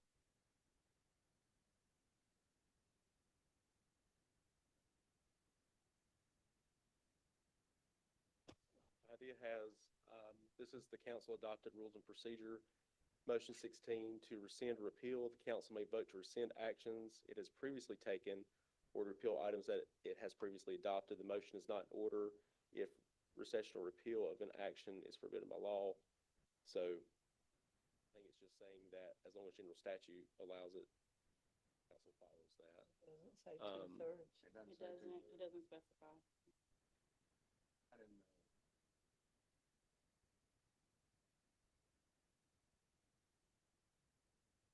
The only concern I have, just to lay it on the table, if you leave it like what we've done, theoretically, down the retreat, somebody could come in, make a, request a permit for a daycare, Amy would be in a bind with, with authorizing the residential, but she doesn't have any. I don't think you want that.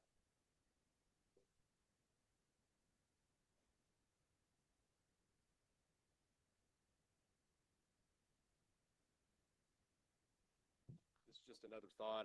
If council proceeds with voting on items 13 and items, I guess 14 and 15, because part of that's a consistency statement, the fencing regulation is already there, right? So that's really not what's in the question.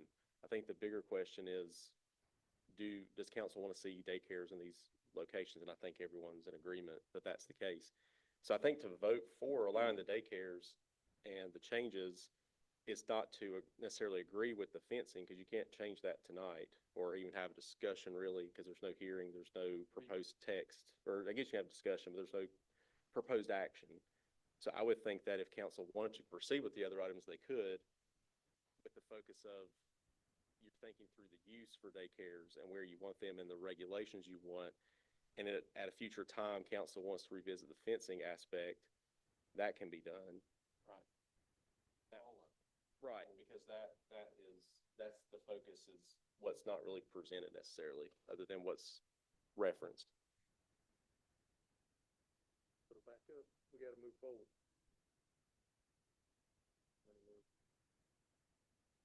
Did vote on the other ordinance for the fencing, the original one from 4 or 5 years ago. If we took a vote to that, later on, wouldn't, additional standards apply though, that are in here right now?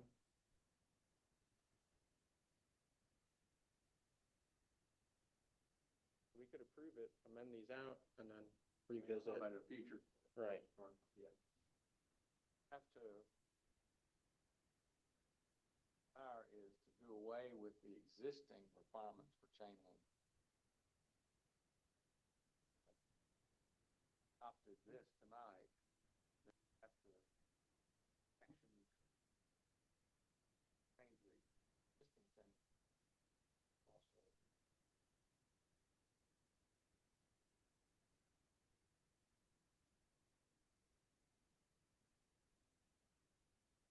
Okay, where do we stand?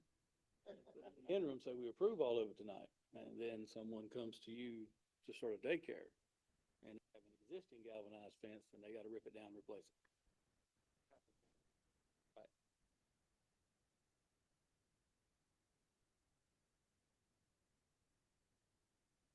someone makes a motion to either rescind, or someone makes a motion.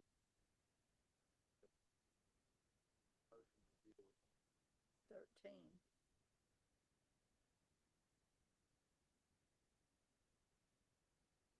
Additional staff. Do I have a motion from council to approve item 13 on our agenda?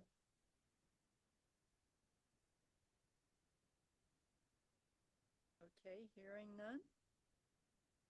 And I guess we'll move to number 14. I don't know what to do since nobody's making a motion or anything.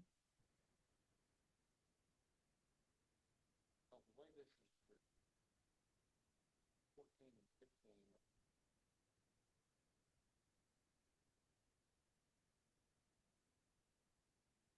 Now 13.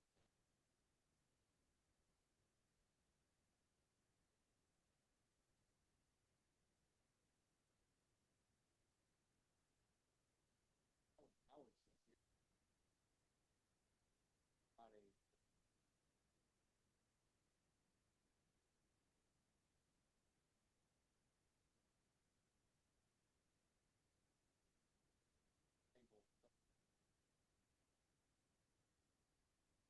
And let 12 stand as Just let is. 12 stand as it is. Or you could make the same motion to rescind. Bill. What we took on. There's a package deal.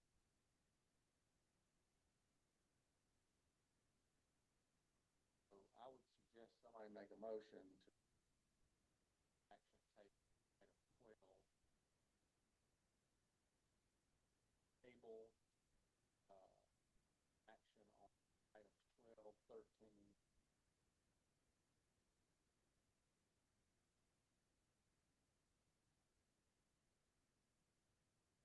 Public hearing. Go ahead and have another opportunity, make it fair, another opportunity for public hearing. Have to re-advertise. Already been advertised, if anybody's wondering. Speak on this, an opportunity tonight, they'll know it's been, that would be, in light of all this discussion, the most appropriate one. Mayor, I'll make that motion to rescind item 12 and table 13 through 15 Can we do that all in the same? Yeah. Continue the public and hearing. continue the public hearing. Okay, since we are already out of the public hearing, how do we continue? We'll just have to have a brand new Let's one. open a new public hearing. Because we're out of public hearing. Public hearing.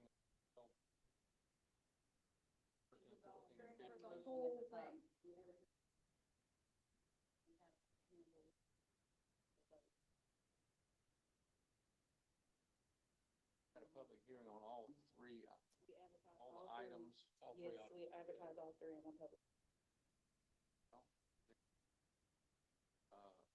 Another part of the motion would be to reopen the public hearing.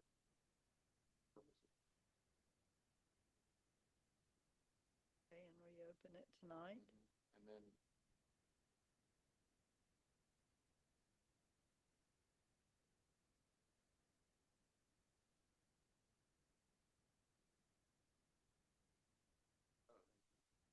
I can make that motion to reopen the public hearing.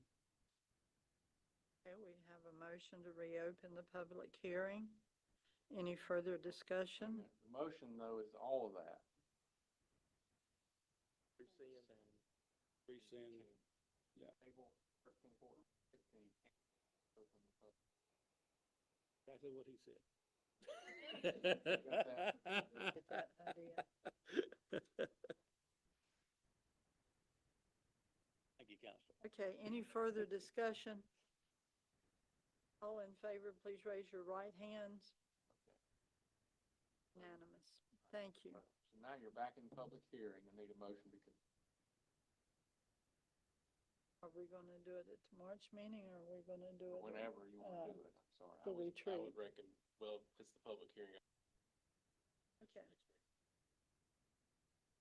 Okay. So you're going to recommend I'll make that motion as well to, that we put it off until The March. March meeting? yes, Mayor. Okay. Any further discussion? All in favor, please raise your right hand. Unanimous. Okay, we'll go down to lead and copper service agreement approval. Thank you, Jamie. Other Jamie.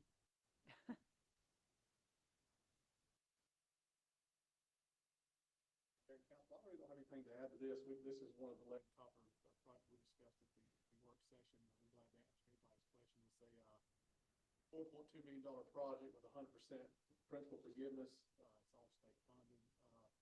We'll have to pay the 2% loan fee of $84,522 and then all the projects. And that will, this is a replacement, so it'll replace from the main line within 5 feet of the road. I think there's 253 services. Okay, does anyone have any questions for Jamie? Okay, do I have a motion from council to approve this agreement with Harvin Engineering? Thank you. Any further discussion? All in favor, please raise your right hand. Unanimous.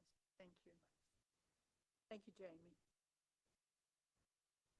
Next is a resolution authorizing counsel for PFAS litigation. Josh, is there anything you want to say? Yes, ma'am. This is a follow-up to our work session that we had last month. This is a resolution which would allow the city to work with Cranfield Sumner, which is a legal firm out of Charlotte. This is to participate in a national ongoing PFAS litigation where communities that have been affected by PFAS, which is an environmental contaminant in water, can participate in a litigation from a settlement. We've talked to our city attorneys. They've provided some recommendations of other counsel that we can use for this, and this was a counsel that we are recommending. There are no upfront legal fees for this. The attorneys are only paid if there's recovery for the city. City council to approve the resolution. Anyone have any questions for Josh concerning this? Our firm has a conflict of interest.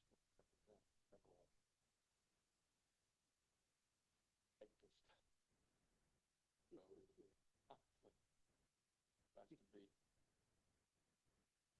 covered for damages. I'm not personally involved in it. I don't know. But that's why we would have to.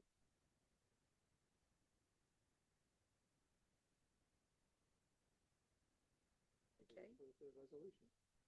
Do we have a motion to approve this resolution? Bill made it. Bill made the okay. Thank you. I couldn't hear you. Okay. We have a motion. Any further discussion? All in favor, please raise your right hand. Next is a resolution directing the clerk to investigate a petition received for voluntary annexation under North Carolina General Statute subsection 160A-31, Caramount Family Medicine. Council will consider approving a resolution directing the city clerk to investigate the petition for voluntary annexation from WeWire Investments LLC for property located at 3326 Bessemer City Road, which is the Caramount Family Medicine. I'm sure a bunch of you didn't realize that wasn't in the city. They didn't But either. it wasn't. They didn't know. They it. were unaware too. So it's just It's the county. Yep. That a small strip of county right there? It is. So on the screen, may have to have Hadiah help me. My visual impairedness being colorblind. Red. The yellow is Bessemer city limits. The red is the Caramount office, and then the bluish purple is city of Gastonia. So the area that is being voluntarily requested to be annexed is in red. As part of what general statute requires, the clerk has to be approved to review whether basically it can be annexed or not. And so that's what the resolution you have. And then the following resolution, not to get ahead, is just to establish a hearing to hear public comment regarding that annexation at the next regular meeting. Okay, what's council's desire concerning number 18? Any motion? Okay, sorry. And any further discussion? All in favor, please raise your right hands. Okay, next is to establish a public hearing for voluntary annexation of the Caramount Family Medicine on Monday, March the 9th, 2026 at 7 o'clock. That will be our next monthly scheduled meeting. This is regarding a voluntary annexation petition from Rewire Investments LLC. It's council's desire concerning this. Make a motion to establish a public hearing. And we have a motion. Any further discussion? All in favor, please raise your right hand. Unanimous. And next is the city manager's report. All right. Have a few items that will show up on the screen. If you go to the next slide. The first item I wanted to report on, this was a discussion topic during the January work session where the city received our annual financial audit from the city's auditor. I wanted to first thank all the staff that worked to prepare for the audit. This is always a time-consuming task with our finance and administration staff, but very happy with the work that they continue to do. The 24-25 financial audit indicates that well, the audit doesn't indicate this, but the LGC indicates that we're still on the unit assistance list. That's primarily due to the results of the financial audit for fiscal year 24-25. The audit did receive what's considered an unqualified opinion or clean audit, which basically just means that everything is in order and that our finances fairly represent the books and records that we have on file. There were two financial performance indicators of concern, which I will say these were not a surprise to receive given our financial recovery that we're still working through. The first one is in our general fund, which is a fund balance availability as it relates to our expenditure, percentage of expenditures excluding our POW bill fund. This is a percentage that general statute requires needs to be at 34%. After the 24-25 audit was conducted, Bessemer City landed at 29.35%. And also put into perspective where we need to be for a community our size and a budget our size, we should be closer to a 64%. So we've made improvements in this, but we do continue to work in that effort to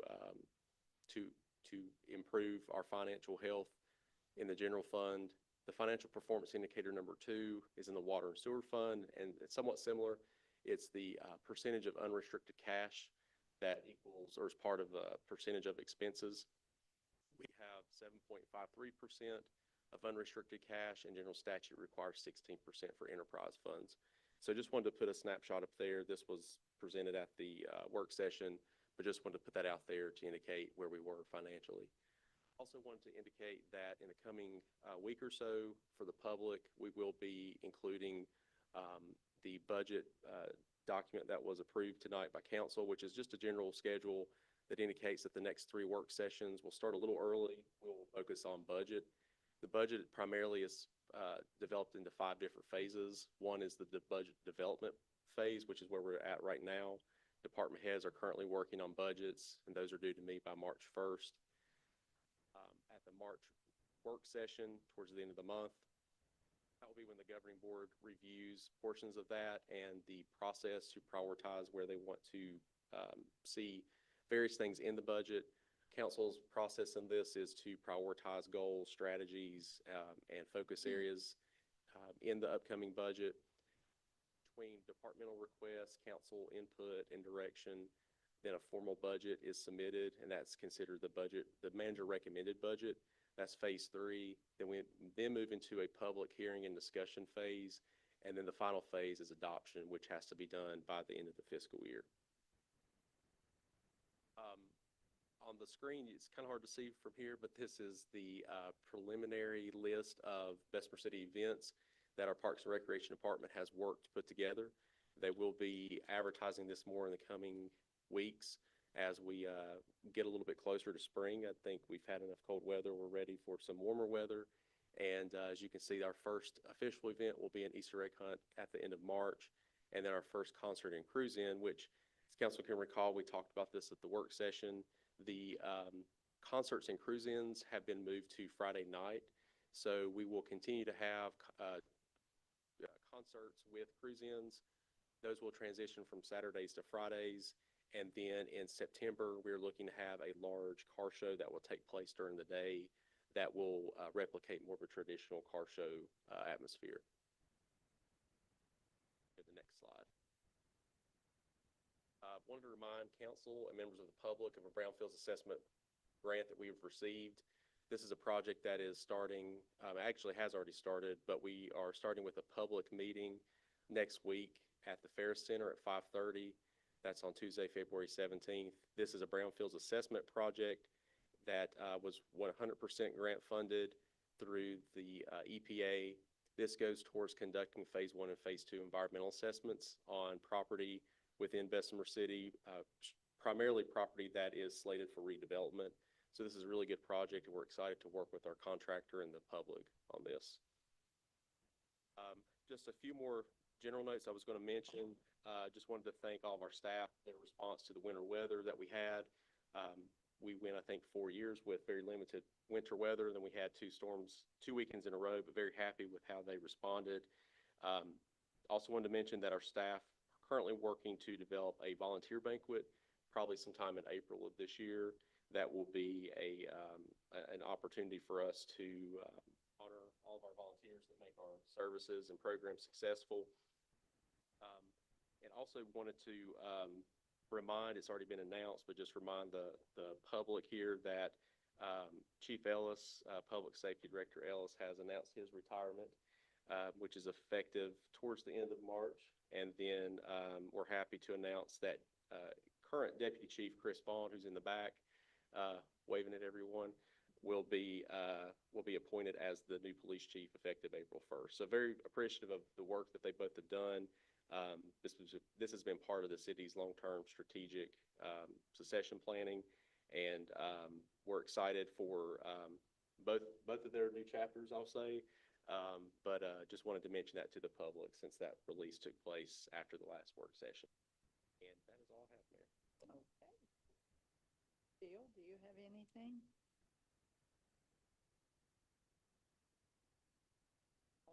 I had one thing on Coster School Road. I've already addressed it with the city manager. Okay.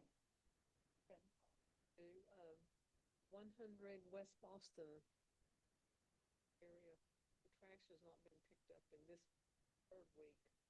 Getting calls, there's only like 4 houses, but the reason is those trucks that's doing the electrical work had the road blocked 2 of those weeks, so.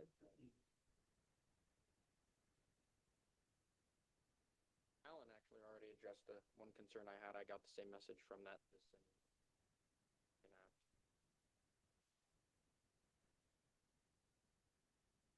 I concur with Josh about the city staff clearing the streets and keeping everybody safe and passable. I heard nothing but good things about it. The only exception being my road. I was at the end of a dead-end street, so I'm gonna talk to Jamie about that. But other than that, thank you.